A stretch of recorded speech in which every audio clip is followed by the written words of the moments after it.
શું તમને ખબર છે ચોમાસા પહેલાની ગરમી અને ભેજવાળા વાતાવરણના કારણે શરીરમાં ઘણા હોર્મોનલ ફેરફાર પણ થાય છે અને ત્યારે આ સમયે 5 એવી શાકભાજી છે જેનું સેવન ન કરવું જોઈએ। કઈ કઈ એ શાકભાજી છે ચાલો જાણીએ। સૂરણ। ઉનાળાની ભેજવાળી ઋતુમાં સૂરણ ખાવાથી પાચન તંત્ર ખરાબ થઈ જાય છે અને આ સિવાય સૂરણ ત્વચાને પણ નુકસાન પહોંચાડી શકે છે। બીજું છે લસણ। ભેજવાળા વાતાવરણમાં લસણનું સેવન ન કરવું જોઈએ। જે લોકોને કબજિયાત, એસિડિટી, પેટ ફૂલવું અને ગેસ જેવી સંબંધિત બીમારી હોય તેમને લસણનું સેવન ટાળવું જોઈએ। ત્રીજું છે પાલક। પાલકને આયર્નનો સારો સ્ત્રોત માનવામાં આવે છે, પરંતુ જો ઉનાળાની ઋતુમાં તેનું વધુ પ્રમાણમાં સેવન કરવામાં આવે તો તેમાં રહેલા હિસ્ટામાઇન નામના તત્વના કારણે ઘણા લોકોને એલર્જીની સમસ્યા થતી હોય છે અને આ સિવાય જે લોકો પથરીની સમસ્યાથી પરેશાન હોય તેમને પાલક ન ખાવી જોઈએ।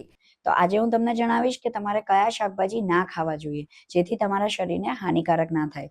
પહેલી વસ્તુ સૂરણ। સૂરણ આયર્નનો બહુ મોટો સોર્સ છે, પરંતુ એની ગરમ તાસીર છે એટલે તમારું પાચન તંત્ર પણ નબળું બનાવી શકે છે, તો એને લિમિટમાં લેવું જોઈએ। બીજું લસણ। લસણ બહુ જ સારું એન્ટીઓક્સિડન્ટ છે, તમારી હાર્ટ હેલ્થ માટે બહુ જ સારું છે, પરંતુ એની પણ ગરમ તાસીર છે, તો તમારા શરીરમાં પેટમાં દુખાવો કરી શકે છે, એસિડિટી કરી શકે છે, તમારી પાચન ક્રિયા નબળી પડી શકે છે। તો બને ત્યાં સુધી લસણનું સેવન ઓછી માત્રામાં લેવું જોઈએ। પાલક। પાલક એ આયર્નનો બહુ મોટો સોર્સ છે, પરંતુ એની અંદર હિસ્ટામાઇન કરીને એક તત્વ છે। હિસ્ટામાઇન એ તમને વિવિધ પ્રકારની એલર્જી કરી શકે છે। અગેન એની અંદર ઓક્ઝેલેટ છે।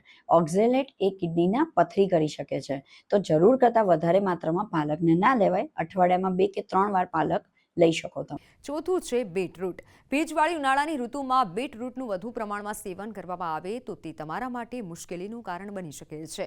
બીટરૂટમાં ઓક્સાલેટ નામનું તત્વ જોવા મળે છે અને જે કિડનીમાં પથરી બનાવી શકે છે। જે લોકો પહેલાથી જ કિડની સ્ટોનથી સમસ્યાથી પરેશાન હોય તેમણે બીટરૂટનું સેવન બિલકુલ ન કરવું જોઈએ। પાંચમું આદુ છે। આદુ અનેક ગુણોથી ભરપૂર હોય છે, પરંતુ જો તમે આદુનું સેવન ઉનાળાની ઋતુમાં કરો છો તો તેનાથી તમારી છાતીમાં બળતરા અથવા ગેસ એસિડિટીની સમસ્યા થઈ શકે છે અને આ સિવાય પેટમાં દુખાવો, ઝાડા ઉલટી જેવી સમસ્યા પણ થઈ શકે છે। ચોથું બીટરૂટ। બીટરૂટ અગેન આયર્નનો મોટો સોર્સ છે, પરંતુ એની અંદર પણ ઓક્ઝેલેટ છે જે તમને કિડનીમાં પથરી કરી શકે છે અને એ પણ તમને ગરમ પડી શકે છે, તો એનું પણ લિમિટેડ માત્રામાં સેવન કરવું જોઈએ। આદુ। આદુ અગેન ગરમ પડી શકે છે, ગરમ તાસીર છે, એ નો ડાઉટ એ તમને શરદી અને ઉધરસમાં બહુ જ સારું, પણ એનું ઓછી માત્રામાં સેવન કરવું જોઈએ। વધારે માત્રામાં સેવન કરશો તો એસિડિટી થઈ શકે છે, પેટમાં દુખાવો થઈ શકે છે, બ્લોટિંગ થઈ શકે છે અને ઇનફેક્ટ એનાથી દસ્ત પણ થઈ શકે છે, એટલે એની માત્રા ઓછી રાખવી જોઈએ।